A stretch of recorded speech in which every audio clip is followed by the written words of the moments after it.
মৃত্যুর সময় কি করতে হবে? মৃত্যুর সময় তালকিনুল মাইয়িত, মাইয়িতকে লা ইলাহা ইল্লাল্লাহ এটা শিখে জানিয়ে দিতে হবে তাকে। অনেক সময় মৃত্যুর সময় অনেকের মুখ দিয়ে লা ইলাহা ইল্লাল্লাহ আসে না। কেন আসে না? সে খারাপ কাজ করেছে, এই জন্য সেটা আসে না।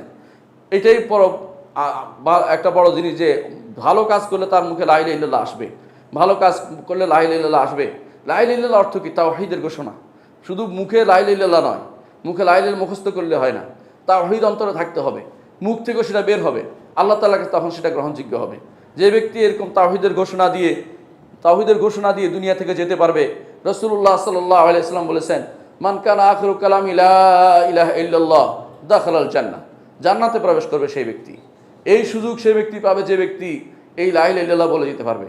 এই জন্য একজন মানুষ ওই সময় শয়তান যেহেতু তাকে ধোঁকা দিতে পারে, তার ঈমানদারের উচিত তার ভাই হোক, তার সন্তান হোক, তার আত্মীয় স্বজন হোক, অথবা বন্ধু বান্ধব হোক, যারাই কাছে থাকে মৃত্যু ব্যক্তির, যে মৃত্যুপথ যাত্রী ব্যক্তি, তাদের উচিত হবে তাকে মনে করিয়ে দেয়া লা ইলাহা ইল্লাল্লাহ বলা।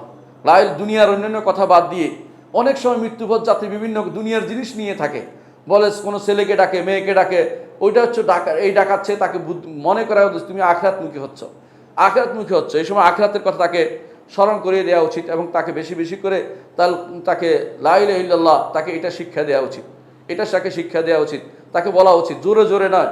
ইমাম আবু ইউসুফ রাহিমাহুল্লাহ, তিনি এক ব্যক্তি তার কাছে প্রবেশ করে দেখার পর তিনি বললেন যে তাকে একজন জোর করে শিখাচ্ছে লা ইলাহা ইল্লাল্লাহ জোরে জোরে বলার জন্য।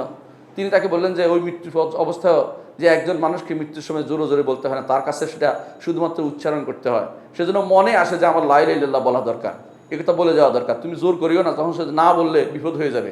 সে যদি বলে আমি বলবো না, তো আরও বড় বিপদ ডেকে আনলে তুমি তার জন্য। এই জন্য তুমি তার সামনে শুধু উচ্চারণ করবে। লোকটি বলে আমি এটা শোনার পরে ধীরে ধীরে বেরোইলাম, দরজা পর্যন্ত যাওয়ার পরে শুনলাম যে তিনি মারা গেছেন। অর্থাৎ এটা তার সর্বশেষ কথা ছিল, শিক্ষা।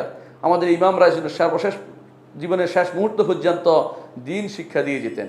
তারা শিখিয়ে দিলেন যে তালকিনের নিয়ম আছে, তুমি লা ইলাহা ইল্লাল্লাহ অর্থ করো, বুঝিয়ে দাও, এটাই নিয়ম, এর বাইরে নতুন কোনো জিনিস নয়।